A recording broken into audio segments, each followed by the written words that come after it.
Thank you. Thanks for the invitation. So I'm going to talk about some recent developments in quantum cosmology, some of them having to do with its connection with holography. This is work mainly based on collaboration with Jim and with Stephen Hawking, which has been going on for a number of years. Okay, so quantum cosmology was born in 1933 in the city of Leuven in Belgium, as we all know. In fact, the mayor of Leuven now knows this, because he came up to me after a public lecture I gave a couple of weeks ago, asking me, well, what was the address on that slide that you showed, this article by Lemaitre? And then in a typical politician style, he said, well, I want that everyone in Leuven knows that the Big Bang was invented in Leuven, and I'm going to put up a sign at this building, number 40 in the Rue du Namur, and the sign is now there, so next time you guys come around, I'll show you. All right. So, but this was, in fact, this is sort of a nice article, right? It's the very first article where, well, in modern cosmology, modern science, where it was suggested that the origin of the universe is part of physics. Right? This is a non-trivial evolution, and this was really the culmination of the discovering of the expansion of the universe, of course. And here he speculates about our notions, our familiar notions of space and time becoming meaningless near the Big Bang and being replaced by what he called a primeval atom. Right, okay. So, but on to the subject today. So today we think about quantum cosmology to a first approximation as a wave function of the universe. We replace space and time by a wave function of the geometry on a space-like surface and matter fields and so forth, and at least to some approximation that should be a starting point for thinking about quantum cosmology. And so the two main questions that my program with Jim and Stephen has been built around are the following two questions to do with this wave function. First of all, if you have the wave function, what would you do with it? You know the wave function of the universe. What is it good for? What does it predict? Can you test it?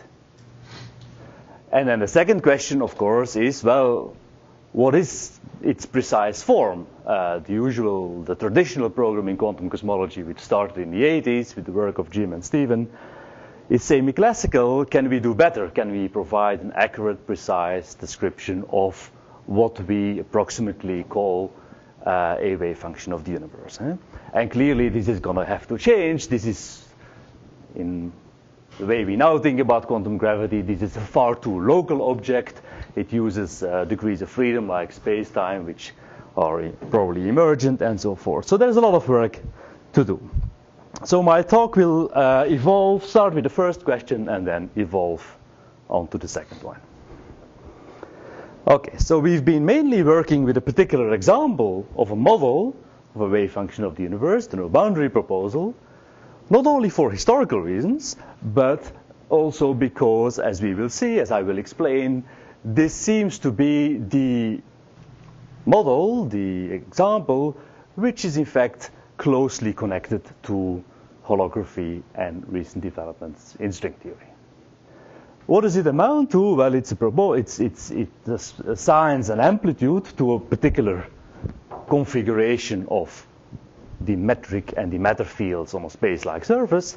It assigns its amplitude by weighting different configurations by e to the minus the Euclidean action of compact saddle points which are regular everywhere and which match, of course, the particular configuration on the surface, on the boundary, where you evaluate the wave function. That's in a nutshell what the no-boundary proposal comes down to.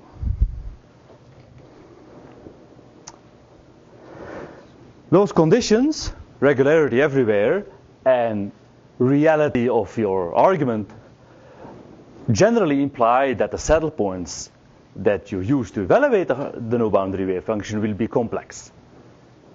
They will interpolate between a complex, approximately Euclidean region and a real, approximately Lorentzian regime. More precisely, the saddle points of the no-boundary wave function can be thought of as complexified solutions of the Einstein equations, which are regular at the south pole, where the scale factor over the universe shrinks to zero size, which match the boundary data at some late time, and which are functions of complex time with a complex scale factor and a complex scalar field or complex matter field, vector fields, and so forth. That's basically the setup. You look for complexified solutions of the Einstein equations to find those saddle points, and you calculate their action to find the wave function. And that's this representation, this particular representation of a no-boundary saddle point is in fact a geometric representation of such a saddle point along a particular line, along a particular contour in the complex time plane, a contour along which the geometry interpolates from an approximate sphere, an approximate Euclidean sphere, into a approximately Lorentzian inflating, expanding universe. So that's what the particular contour that gives rise to these iconic representations of the no-boundary saddle points. Now, the key feature, or the key success, I would say, of the no-boundary proposal so far is that, well, first of all, I realize I'm slightly confused. Can you go back? So we have this complex saddle point where G3 and phi are complex. Real. They're real. G3 and phi are real boundary data. Oh, that's the boundary. That's the argument of the wave function. Okay. And I have to get there It's complex. the interior of the saddle point. The scale factor and the scalar field in the interior of the saddle point solution are complex. Necessarily so. They're real on the boundary, and that's what's the argument of the wave. Yeah, absolutely. In fact, the saddle points that I sketched here are special already. They're special in the sense that there is, in fact, a line here in the complex time plane along which you have that feature that the saddle point is approximately Lorentzian, describes an approximately Lorentzian solution. In general, you wouldn't have that solution. So what have I done here? I've tuned implicitly the conditions on the matter fields and the geometry at the south pole, requiring evidently irregularity, but I tuned those remaining degrees of freedom such that this line exists along which the saddle point is in fact glued onto a Lorentzian history. And for those saddle points, when you evaluate their Euclidean action, the wave function takes the traditional WKB form. That is because along that vertical line in the complex time plane, the action acquires in fact a big phase factor, and that big phase factor is what provides us with so far the only interpretation, I would say, of a wave function of the universe. Only under those conditions, when the wave function takes this form, we can begin to do physics as we usually understand it. The phase varies rapidly compared to the amplitude. The wave function takes a WKB form. It predicts classical evolution, both of the geometry and the matter fields. The classical trajectories are the integral curves of S, and the amplitude of the wave function along those integral curves is conserved, i.e. it provides a notion of probability of this particular classical history. So that's an important feature. Classical cosmology, that classical history, is a usual inflating classical cosmology that emerges from the wave function of the universe under those conditions. Now, there's going to be many configurations for which it is not the case. for which the wave function takes a different form, which, frankly, I have seen no interpretation of whatsoever. And that's a point to which I will return at the end. Now, the key success of the no-boundary wave function, in my view, is that the classical histories that you get out following this procedure they're very special. They're all inflating. They all have a period of early universe inflation. And that's illustrated, for instance, in this diagram. Here I plot in the predicted Lorentzian classical histories relation between the Hubble rate and the scale factor, moving back in time. All these different histories, these 5 different examples, all lie on this narrow line in this diagram, characteristic of inflating solutions. So the usual inflation in classical cosmology emerges here in the no-boundary wave function as a prediction of the particular proposal for the quantum state of the universe. Yes? Just remind me what action you're putting in here. Yeah, so this is cosmological constant? right. And the scalar field is massive, or? Right. Yes, or for the scalar cosmological constant. Yeah. Which is positive. Yes. Okay, and the usual action. Yeah. So this is just so far I'm talking about some toy model along those lines. Yeah. But it doesn't stop with these backgrounds, of course. You could consider the wave function on slightly inhomogeneous configurations at some moment of time. You can evaluate the wave function of fluctuations around each of these backgrounds. And then it's very much like the usual story of cosmological perturbations. The wave function will, for the fluctuations around each of these backgrounds, will take the usual form of the wave function of inflationary fluctuations, and therefore predict the probability distribution for the CLs that are exhibited in this ensemble. Of course, it doesn't predict a particular CL. It predicts an ensemble of perturbed histories with statistical features that are predicted by the theory, the usual slow roll predictions of inflation. Why is this all the standard story?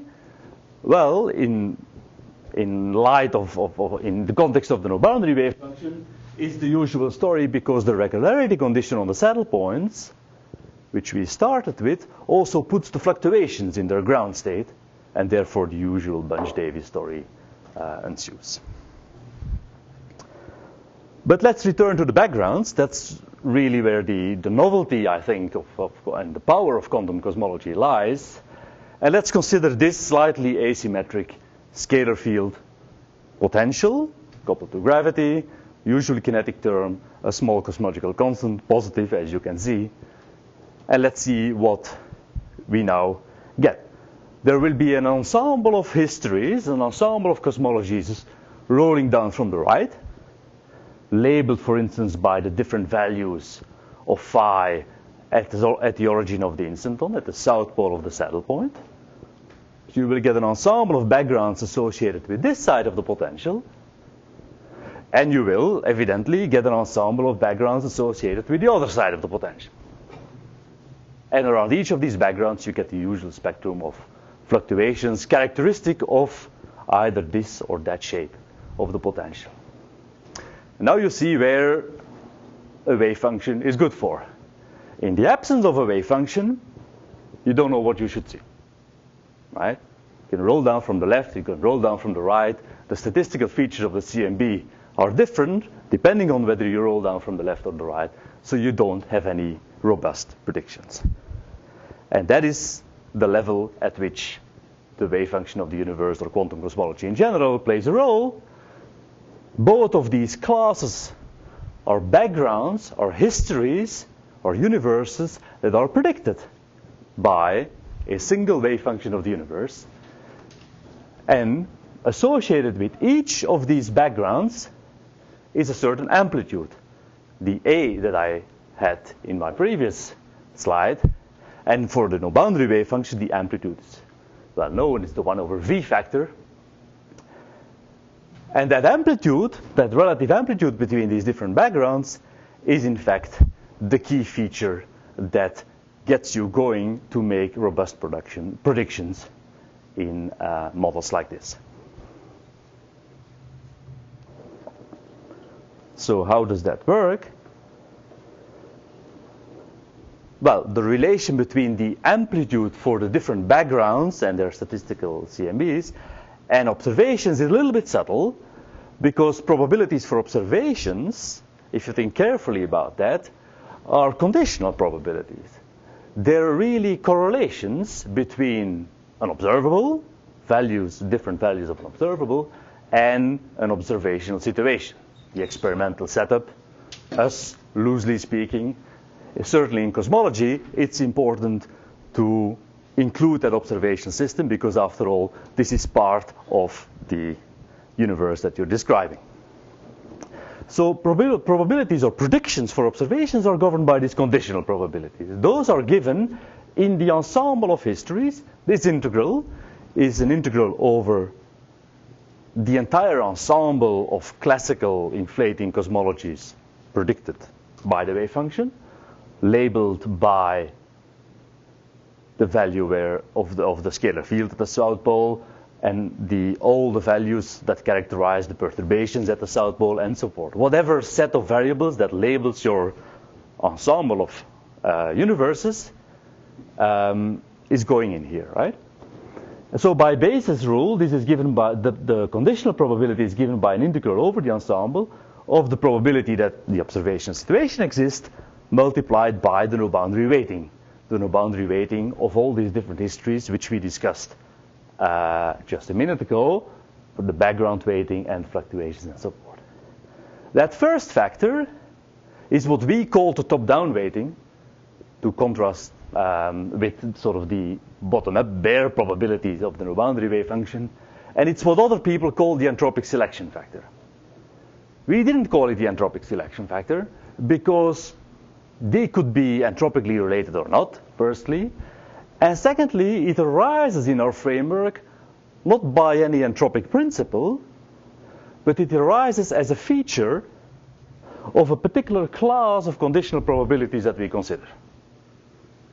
We can consider all sorts of conditional probabilities. We have our probability distributions. And depending on the particular type, we have that factor in there. So what is this factor? This is indeed a feature of the conditional probabilities that are relevant for making predictions for observations. And so there's a competition between these two factors, as you can intuitively understand. The no boundary weighting favors histories with a few e-folds. That's evident from here. The no boundary weighting will push you down to the bottom of the potential and only predict a few e-folds of inflation. Whereas the top-down factor will favor histories with lots of e-folds of inflation, because of course, when you have lots of e-folds of inflation, the universe gets very large, and the probability that our observational situation exists tends to 1. So there's a competition between these two factors, and in fact it peaks. Universally, it peaks at the threshold for eternal inflation. The competition of the two factors leads to a peak in the probability distribution at the threshold for eternal inflation. I illustrate this here in two examples. For instance, the lambda phi to the n potential, the eternal inflation threshold will be, so I've indicated 2 points here. This is the lowest value of phi for which you still have some inflation. If you were to start even lower, that's a regime which is excluded by the no boundary wave function because you don't have any regular saddle points. Can you even make predictions above the threshold for eternal inflation in this framework? There things get a little more complicated, right? So yeah. If you actually have robust predictions there, if it's peaking when last seen, and then you don't know what to do. Well, beyond beyond in the regime of eternal inflation, the saddle points are there clearly. You might worry about the accurate what they mean in the Right, context. right. Yeah, so the typical history emanating in the regime of eternal inflation here, high at the potential, will lead to a very inhomogeneous history, right? Yeah. So you might wonder, for our framework, what matters is whether the saddle point approximation is accurate, provides an accurate weighting. Right. Yeah. That's all that matters, I think. Yeah, so things might well break down once you go across that threshold. I'm indeed not. At least in terms of the kinds of saddle points that you're using. I don't even know if there is a saddle point. Well, there are questions. Absolutely, absolutely, yeah. And I'll come back to that point, in fact, towards the end. For now, we have this peak. What leads to this peak? Two effects: the no-boundary weighting pushing you down, the top-down weighting pushing you up, taking into account one feature of eternal inflation, namely the fact that the typical history will lead to an extremely large reheating surface. That's what leads to this peak. So my suspicion is that I've taken into account a relevant feature of eternal inflation, which matters here. But the worry is indeed, as you say, all right, what is really the accurateness of the weighting? Because the peak here, of course, the fact that this goes down again is again the no-boundary weighting, right? So that is indeed a worry. And this has been, or this was originally, in fact, our prime motivation to go to holography. If you have a holographic form of the wave function, can we get a better handle on the probabilities in that regime? I'll come back to that. So similarly here, you have a regime of eternal inflation near the flat plateau of the potential. You have a threshold for eternal inflation. Here you have a slow roll regime. Here you have no inflation. That's excluded by the regularity of the saddle points. The peak is up there. And so there are really the predictions. Now, so what you get out of this distribution, in each kind of potential, you select a kind of saddle point roughly at the threshold of eternal inflation. That's where we are now. And now let's confront this with the Planck analysis. The Planck analysis is done not just for a particular type of potential. No, they list a whole range of potentials here. They're relatively simple. There are single scalar field potentials, various powers. They're relatively simple. And their statistical predictions for the CMB are given here by these dots superposed on likelihood contours which are given purely from the data. So the Planck analysis, or the Planck collaboration, implicitly assumes that all these different potentials are really different theories. I would say they're all there. They're all in one theory. String theory is likely to provide a whole range of different patches where inflation is possible. Many scalar fields, even a small landscape, would include most of these kind of behaviors, potential behaviors. But if this is a single theory, and you look at the graph, and you ask any normal physicist, an experimentalist for instance, and I did so, then he says, well, your theory is very bad. Your predictions are all over the place, he says. That's what he says, right? I did the experiment. And he's right, of course, right? The theory is incomplete. We have this complicated potential. It predicts, the predictions are all over the place. What's lacking is a measure. What's lacking is a completion of the theory with a wave function, with a quantum state of the universe that provides a prior that selects a subset of these potential patches and leads to much more robust predictions. Now you might wonder, well, what the Planck collaboration then did. They didn't use the no-boundary wave function, as far as I know, but they assumed a kind of construction which is a kind of what they call a flat prior. It's an attempt to weight all these different potential patches equally. And it's kind of, it's a justifiable attitude from an observer's perspective, because then, whatever conclusions you're still able to draw, you're drawing these on a basis of the data only and hardly any theoretical input, so to speak. But as theorists, we would like to stay ahead of the observers and predict what we should see. So we do want a better prior, which is motivated by theory. And the weighting that I explained between the different patches, selection for the eternal inflation threshold, and then looking at the relative height of the eternal inflation thresholds of these different potentials, makes very sharp predictions. It predicts all the way, it puts you all the way down there. It makes the further prediction that Planck in the future should definitely not see a gravitational wave contribution to the CMB, assuming, of course, that there's no strong bias in the landscape itself towards one or another of these potentials, assuming that the main driving feature of the prior is the quantum state and the relative weighting that it implies on the landscape, rather than a very particular feature of the landscape that makes this thing statistically enormously more likely, for instance. So that's clearly a caveat, that's clearly an assumption here. So what measure did you pick on the potential? This one. This is for particular theory, your wave function gives you prediction? I'm assuming that the theory is a collection of all these potentials.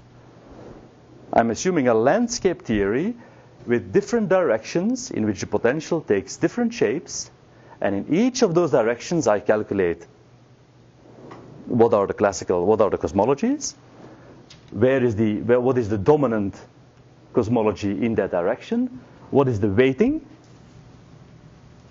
and then I'm going to compare the dominant cosmology, the weighting of the dominant cosmology in all these different directions. In all these different patches, I just go through this entire list. Is this a simple calculation or a complicated calculation? It's a relatively simple calculation. Can you show? Are you going to show it to us? No, because I have to talk about holography. But I did show it. I show it here. But I don't see how to get from there to that point on. Okay, very good.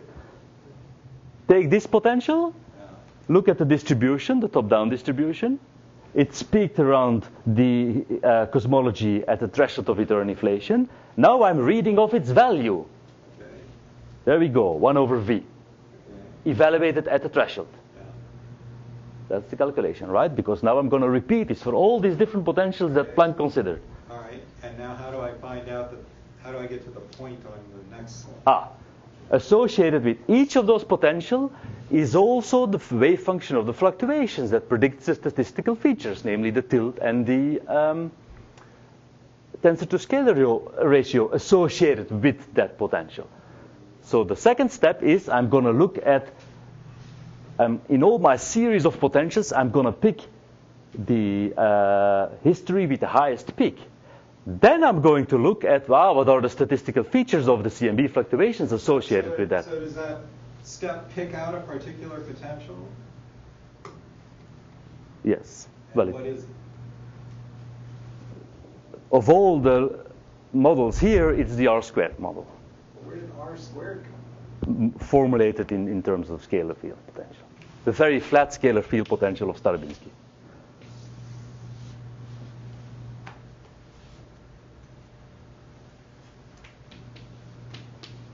Times some number. Did you turn the light on? Switches. Yes, expensive light. Generally, it selects. All right, so let's go back again to the calculation. So in this picture, it's the plateau patch that it likes. The key point that's behind this is the value of the potential at the threshold for eternal inflation. Right. Okay? Right, and with that criterion, you're going to pick a potential. Out of all the kinds of potentials you can get. I'm just going to calculate the value of the potential at the threshold of eternal inflation for all these potentials. I pick the lowest one because that has the highest weight, and I find the lowest threshold for eternal inflation is there for plateau potentials with a flat plateau, and Starobinski's model really is an example of that kind of. Maybe the following would help. I mean, he's thinking of a multi-field potential. I got that. Yeah. There are channels. I got that. I'm trying to figure out how you get from Right. So once I have my all the possible potentials to getting that point on the Yeah. tensor slash whatever. Are you getting it now, or? I'm getting how you did it. I'm not seeing why this is the answer. It's not obvious to me that. Why the threshold of eternal inflation is lower in plateau potentials? Yeah. Given, okay, that is indeed something. Just to make sure I'm understanding. So the fact that you get that R, the tensor to scalar ratio, is so small means that even in these plateau potentials, to be on the threshold for eternal inflation, it has to be quite high, right? Is that right? The value of the potential has to be quite high so that this ratio. No. A low tensor to scalar ratio means generally a low potential. Means a low plateau. It's a low potential, so even though 1 over u is. That's the intuitive explanation, right? The potential is low, the threshold for eternal inflation lies at the lower value of the potential, and that feeds into the predictions for the fluctuations. You're looking for the potential that gives inflation, which has the lowest possible value of the potential at the starting point. At the threshold for eternal inflation, which is a particular condition, right? Yeah. So that tells you want it to be pretty flat, basically. Yeah, which is the intuitive. Low and flat. Low and flat. That's the intuitive explanation for that. That's all that goes into the low tensor to scalar ratio.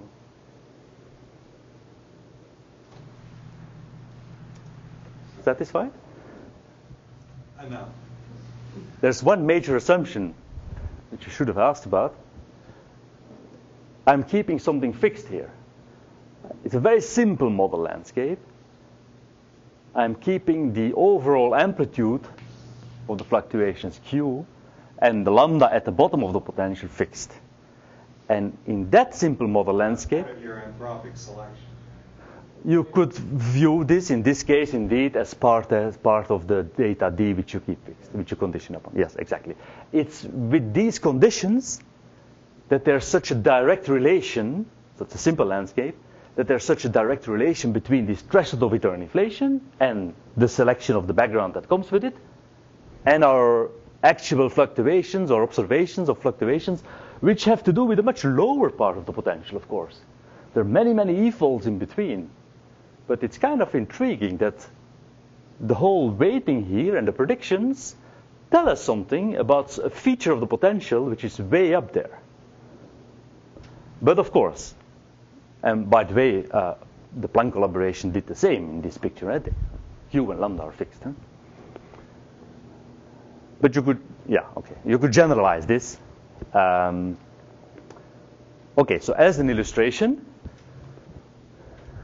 you could do the same exercise with a different wave function, for instance, the tunneling wave function, which weights different histories, roughly speaking,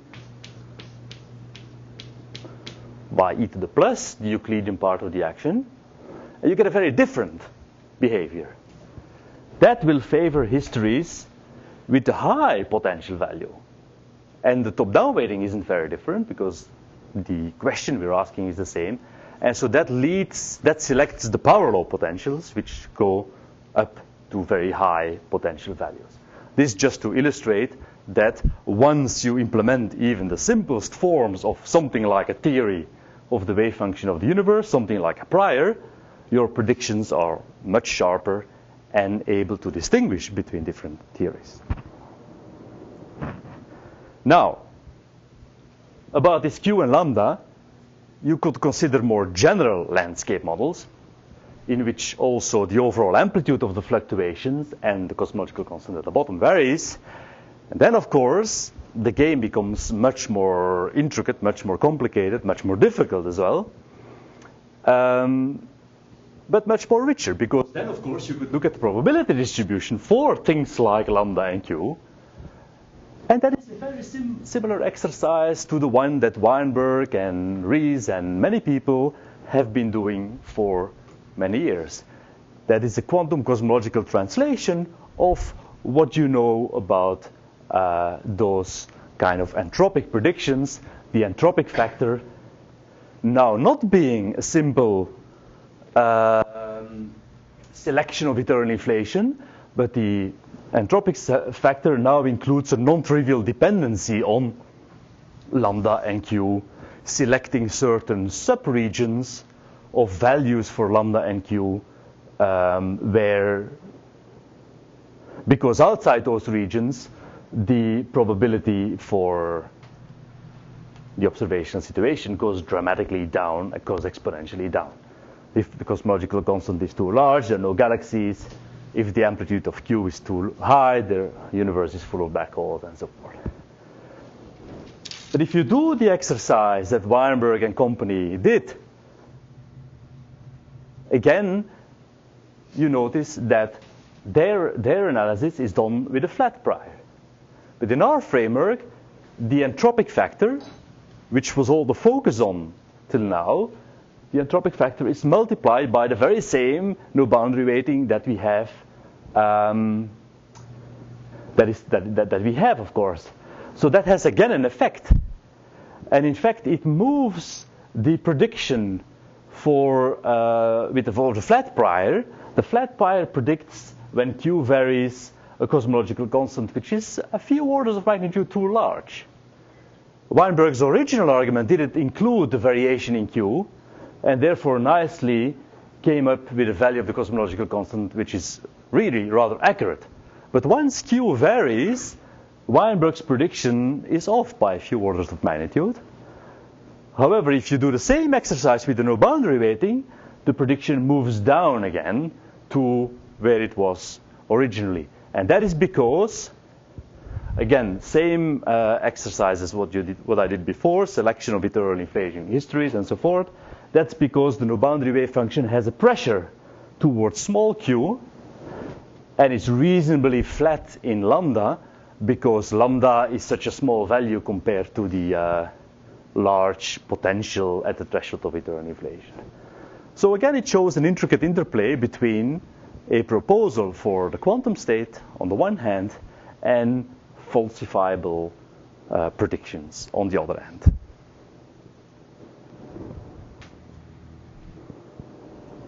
Okay. Any further questions on?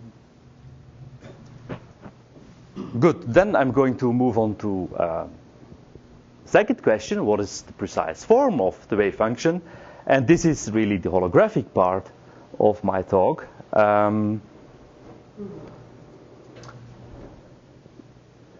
So this we had before, the traditional representation of the no boundary saddle points along this particular contour where you have a sphere glued onto a Lorentzian de Sitter history. But as far as evaluating the wave function is concerned, you might pick any contour that interpolates between a regular south pole of the saddle point and the same boundary data, the same g and phi at the boundary surface. And what we realized 2 years ago was that that there is a different contour along which the geometry of the interior geometry of the saddle point is not at all like a sphere glued onto a Lorentzian de Sitter universe, but it's rather like a Euclidean ADS domain wall, and then glued onto a very complex intermediate region, which then matches onto the same boundary data, which you can then glue onto your Lorentzian history. The reason is that these are complex solutions. The signature of complex solutions is not fixed. It depends where you are in the complex plane, as we noticed already before. The signature is plus, plus, plus, plus there, of course, and Lorentzian there. And what you find is that there's a different curve in the complex time plane along which the signature is Euclidean, but minus, minus, minus signature. And then glued onto this complex region. So we notice there's a natural connection at the level of the saddle points, at the level of the wave function, between Lorentzian de Sitter here and Euclidean anti-de Sitter. So I thought this was very fascinating. It popped out of nowhere without any further analytic continuation or whatever. It's there already in the saddle points of the no-boundary wave function. It's just a different representation of these very same saddle points. And the connection became interesting when we realized that now you want to evaluate the wave function at the same endpoint, but using this contour. And then the connection becomes interesting because it turns out that along this part of the contour, the action is really just like in Euclidean ADS-CFT. It's the regularized ADS action plus a bunch of counter terms. And then the complex transition region, that's what became interesting, from going from there to there, that gave a contribution which was purely local in the argument of the wave function. It subtracted the real counter terms, which you get from the ADS, the real divergency, so to speak, which you get from the ADS part, and it adds phase. It adds a big phase factor, and that phase factor is also local in the argument. It's in fact an imaginary version of the usual counter terms in ADS-CFT. So at the end of the day, that contour allows you to write the same boundary wave function that we worked with all these years in terms of a different form. The major, in terms of the regularized ADS action of some associated domain wall and a local phase consisting of the counter terms. The main subtlety is the plus sign of the ADS action, and that you can see because the action of de Sitter, when you change the signature, goes to minus the action of anti-de Sitter. So that leads to a plus sign. But if you start with, at least if you start with a no boundary wave function, if you were to start with a tunneling wave function, you probably get something else. The second subtlety is that the fields here are complex. This is not a real ADS domain wall in general. No, it's an ADS domain wall with a complex scalar field profile, which also asymptotically is still complex. Indeed, there's absolutely no reason why the fields should be real here, because we condition them to be real over there at the endpoint where we evaluate the wave function. So there's a complex scalar field profile. Okay, phi tilde here is therefore complex. And yeah, okay. But the phase, the asymptotic phase of phi tilde, the asymptotic phase of the scalar field along the ADS part of the contour is fixed by the reality of phi at the endpoint, at the boundary where we evaluate the wave function. That follows because this whole business here, this whole part along the horizontal contour, is really a complex generalization of Pfefferman-Graham. It's entirely local. You can determine the phase purely from the asymptotic expansion. Evidently, that picture gives a natural connection with Euclidean ADS-CFT. We now have our wave function in terms of a regularized ADS action. We might as well apply Euclidean ADS-CFT to this form of the wave function and get something holographic. Replacing the first factor by 1 over the partition function of a Euclidean quantum field theory, which is conformal, deformed by whatever field we have turned on in the bulk. Notice that phi tilde is complex, as I just said. Therefore, the deformation of the field theory will be generally complex. So really what we have here is a kind of generalization of the usual Euclidean ADS-CFT setup to complex deformations that allows us to connect Euclidean ADS-CFT to the no-boundary wave function in cosmology.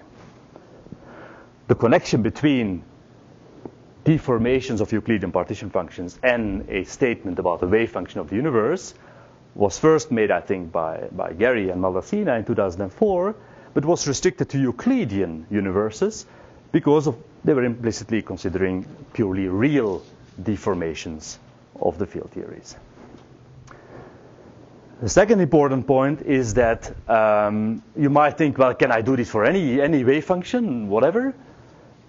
The answer is probably not.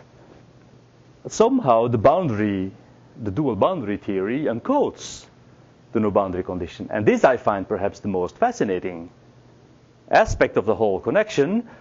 At first it seems that the no boundary wave function was, okay, elegant and all that, but not unique in a certain sense. Why would the no boundary wave function be unique? But here we see that almost all the work in Euclidean ADS-CFT is based on the very same regularity condition of saddle points in the interior of the bulk.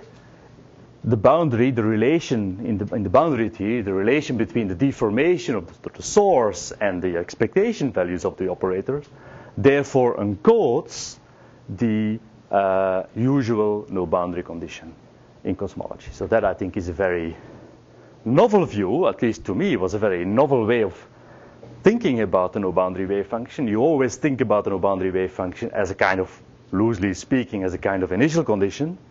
Here you see that the entire information of the no boundary wave function is in fact encoded in an asymptotic, on the asymptotic surface in terms of a dual theory, in terms of the relation between the source and the expectation values of the dual theory. So that's I think it's a very promising new view of the no boundary wave function, but of course there are many, many questions that remain open. So there's one question. With this, yes. Do you have a good feel for when these complex deformations actually exist or make sense? Well, presumably for small deformations, they exist. Well, I mean, it's not clear, right? In fact, there's a bulk argument that they exist. Is there? Well, you can do the usual no boundary calculation. We've shown they're equivalent. So we've calculated those partition functions. The argument is that because it makes sense on the boundary side, it should make sense on the Yeah. side. Yeah. So this translation is almost a proof, right? Wait. You have to be careful. These expectation values is, in some sense, computing an analytic continuation, where you try to do calculation like that in a real Hilbert space and try to compute a partition function like that. Most of the times you get rubbish. And the reason is that the operator O will basically remove the vacuum and give you a whole bunch of low energy states, and then I'm not doing any analytic continuation here. Well, phi is complex, so it is an analytic continuation of things like it's a irregular small Hamiltonian no. complex Hamiltonian. Okay, it's the usual Euclidean field theory action plus a deformation, right. So which indeed is generally complex. Right. I've done the calculation in the bulk of this object. Yeah, but that usually introduces, basically, that usually kills your vacuum. So that expectation value assumes that the field theory is in a well-defined vacuum where this can be calculated.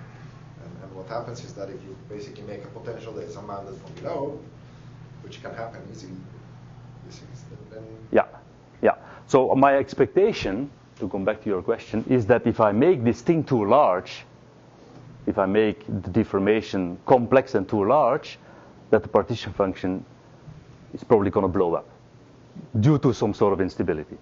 So this is a very good thing. Can you see that on the no boundary side? I mean, has there been a study of how this works? Yeah. So first I'm going to say why it's a good thing. Okay. It's because 1 over z enters in the wave function. The probabilities for highly deformed configurations are going to be very suppressed precisely because of this thing. Well, we can't really see it on the no boundary side, so we don't see it. But I think it relates to Steve's question. My ultimate goal in this program is to see whether this tells us something about eternal inflation. So as Steve points out, we don't see anything wrong with the no boundary wave function, except when we go to the regime of eternal inflation, you might question the saddle point approximation. or you might think that the probabilities that you get from the saddle point approximation are not accurate or whatever.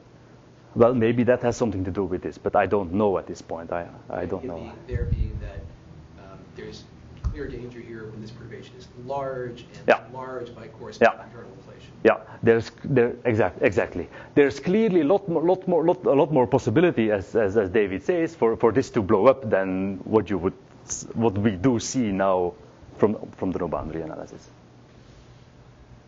Yeah. Although somehow blow up, if this conjecture was correct, that thing blowing up through internal inflation, then as you say, that would mean probabilities associated with internal inflation are driven strictly to zero. Much faster, indeed. Yeah. It's counterintuitive, but No, it's not. I don't think it's counterintuitive, because what eternal inflation to me is saying is that in the regime of eternal inflation, the classical dynamics, which is behind all of cosmology, becomes questionable. The dynamics is really governed by quantum fluctuations. But of course, the usual studies of eternal inflation take this into account in a very sort of classical plus quantum kind of separation. Maybe that's incorrect when the quantum effects become large, and maybe that further suppresses the probabilities.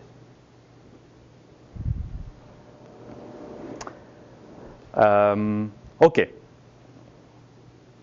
There's related work to this. How much? No, I still have a few minutes, right? Yeah. Like 5 or 10 minutes. Yeah. Okay, so I wanted to conclude by trying to connect this to, I mean, of course, there are various proposals for DSCFT. They're not all the same. There's a lot of confusion in the literature. And the first work that you might know is the program of McFadden and Skenderis. That is a program that it's ultimately aimed at calculating the CMB fluctuations from an ADS calculation. But it's based on a continuation.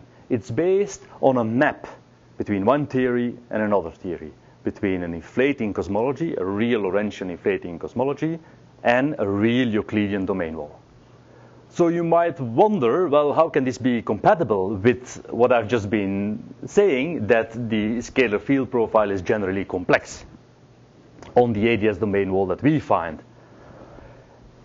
And for a while we were confused about this, till we realized that their analytic continuation only applies when the mass of the scalar field, when the effective mass of the scalar field is small, very small.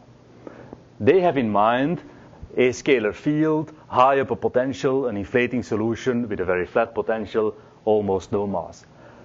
Well, in that regime, in fact, and only in that regime, our domain wall is real. The face of the domain wall, as you can see from here, that's the leading asymptotic behavior.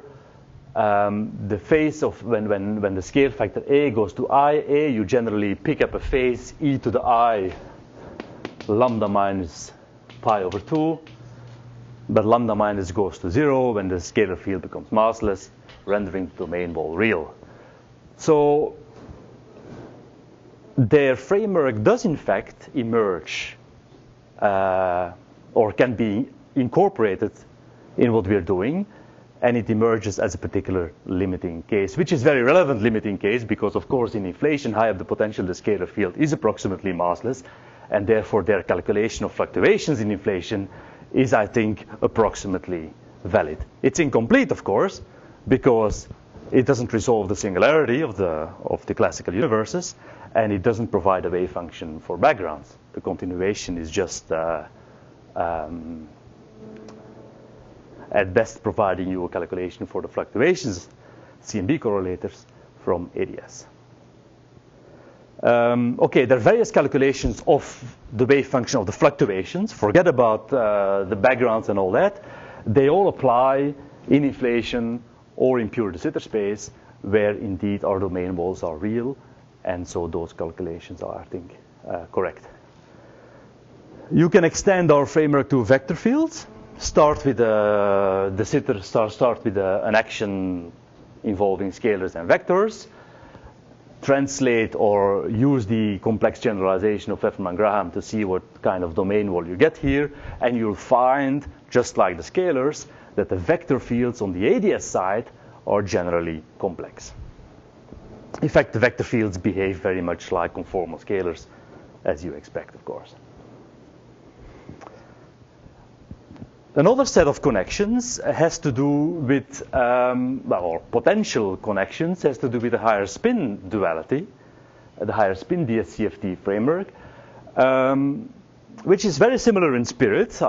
It's a relation or statement, it's a relation between the Hartle-Hawking wave function and the partition function of the SPN conformal field theory, where again the argument of the wave function connects to the sources that turn on the deformations.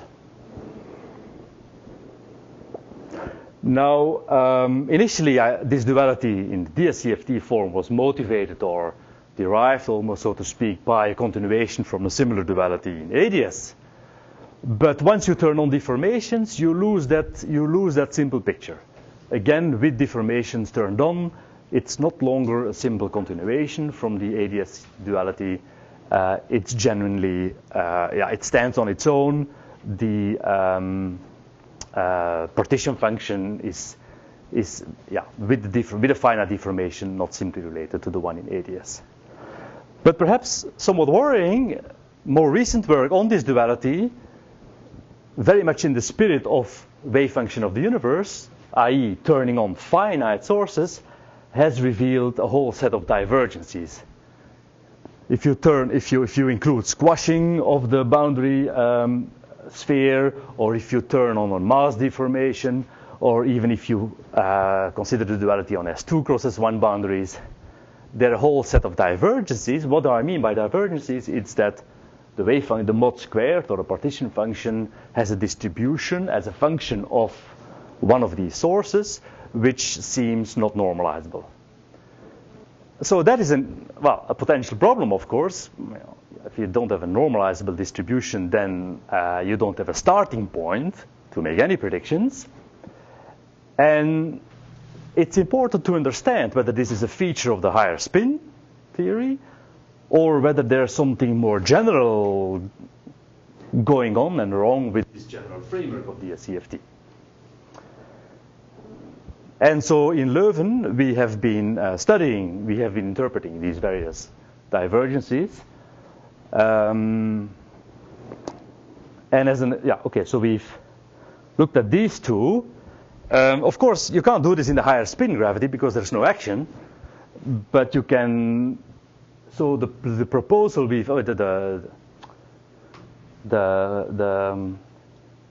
the way we've done this is to look at Einstein gravity, but to play with features of the theory that reproduce these divergences and then interpret those features and see whether they're reasonable or not. Kind of get a handle what is needed to generate those divergences. The mass term here seems to be related to instabilities of the sitter theory, and I'm going to say a few words about the other one,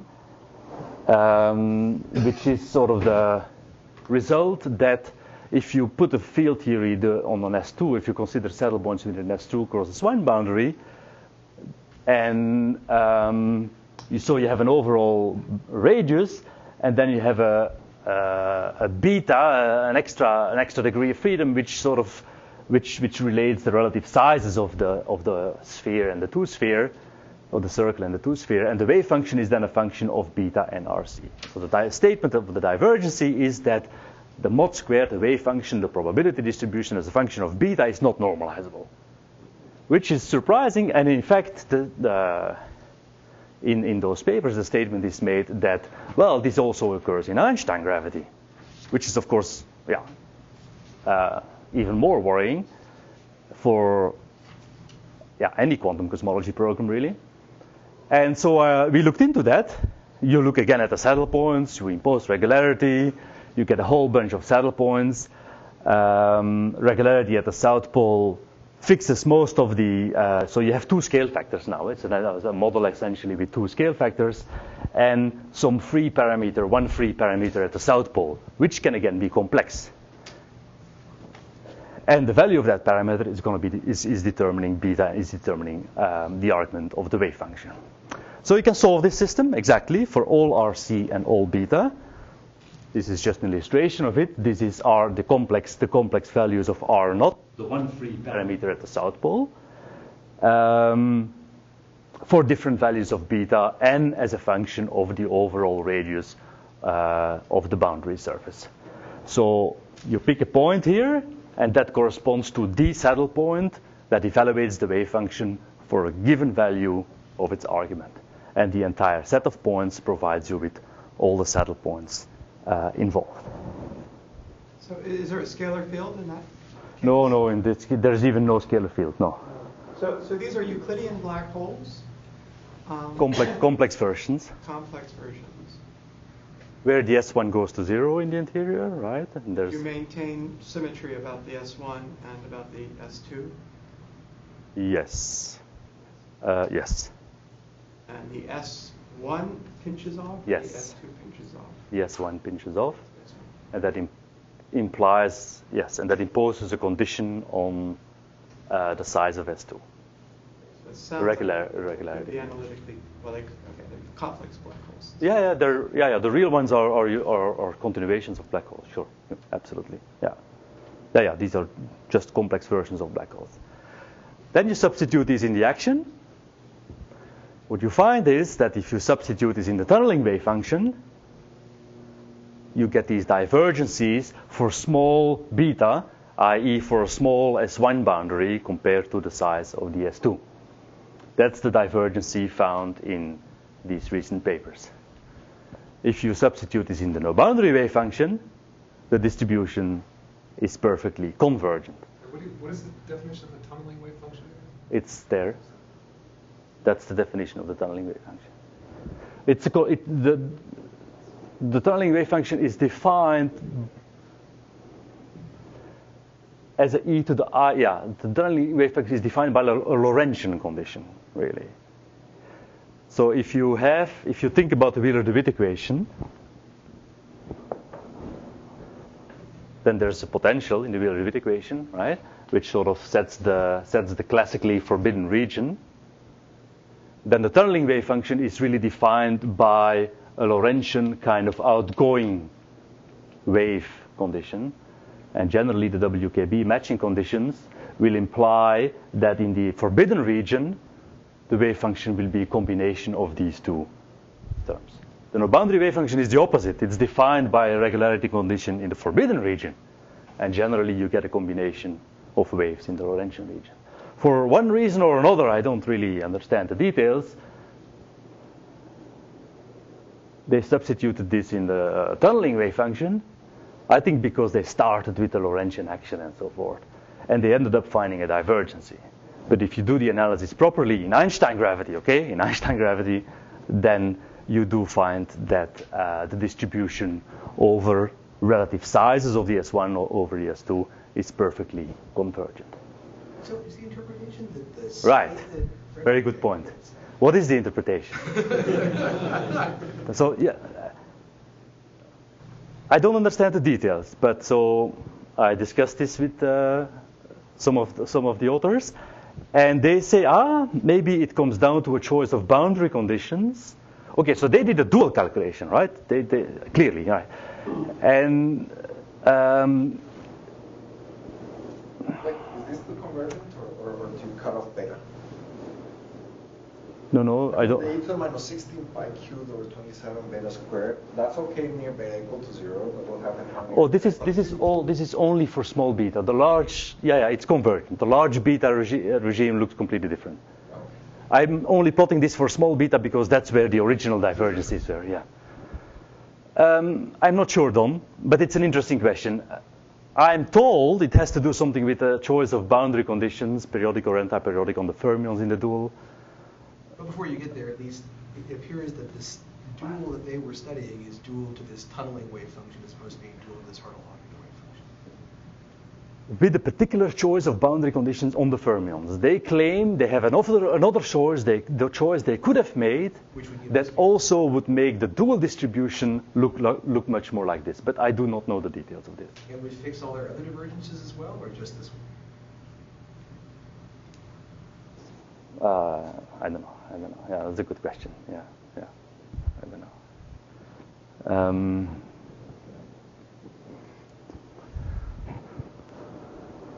Okay, I'm going to conclude. So what are the main conclusions so far of our program? Well, I do think we have a derivation of at least probabilities for our observations from a semi-classical wave function, assuming semi-classical wave function. And in our opinion, and we said this a couple of years ago, and we continue to say this, the measure problem in cosmology is, in our opinion, the question which wave function is the correct one. Therefore, we were motivated to confront our predictions with observations, and that's what I briefly described. At least for the no-boundary wave function, they seem to be so far in excellent agreement with the Planck data in relatively simple landscape models.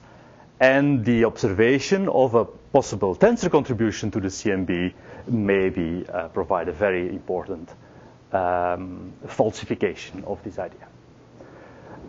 It also restores Weinberg's successful prediction of lambda, even in landscape models where Q varies. And we have a route, or a possible route, or I'm not sure how to describe it, towards a precise form of psi, based on a generalization of Euclidean ADS-CFT to complex deformations. And so that's what we're exploring now. Things that we are exploring, as I said, was the interpretation of the divergent distributions that were found in related spin models.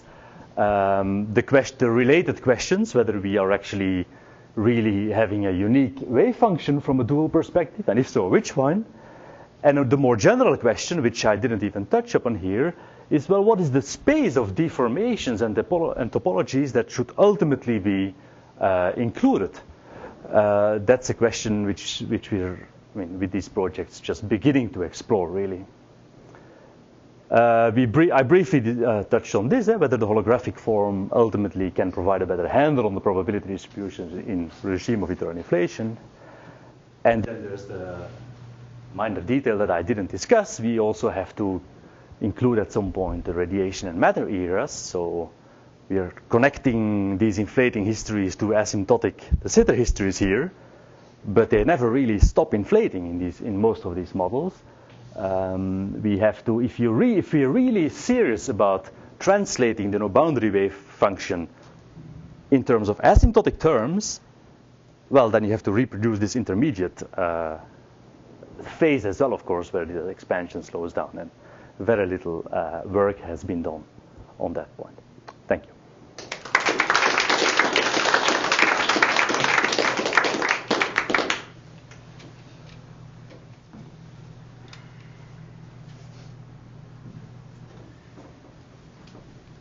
Any further questions? So, if I understood correctly, if you go back one slide, so where it favors plateau-like potentials, it's favoring potentials as with as small a value as possible. For a threshold for eternal inflation. If Yes. I look across the whole wave function and I don't put any anthropic probabilities in, does the wave function favor inflation or not? Generically. For the predictions for observations, the top-down probabilities, I don't know what top-down. that's including the anthropic selection factor. We just need the bottom up. Well, then of course it favors inflation because there's no non-inflating solutions, whatever. I mean, there's just no regular saddle point. There's no regular. But it doesn't favor enough inflation, right? It favors a few e-folds. Well, not much is how many evil. Well, the bare no-boundary wave function favors a few e-folds. I would That's- call that not inflation. No. Then you have to formulate your question precisely. Do I predict inflation that I should see in my past inflation? That's a different question. Yeah? That's a top-down question. Well, right, but that's given this universe. Then you do the selection of threshold for eternal inflation. Right. Right. But if I don't do that, then the typical case is that there are only a few e-foldings of inflation. Sure. Yeah. So I have to anthropically force it to give me many. Absolutely. And then when you do so, you get many more than you asked for. It's just a Strednitzky. There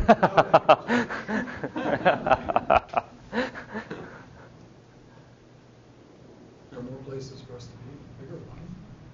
Then you calculate that 1 minus 1 minus p, which we wrote about. Favors larger universes in which there's no inflation. Yeah. Top down.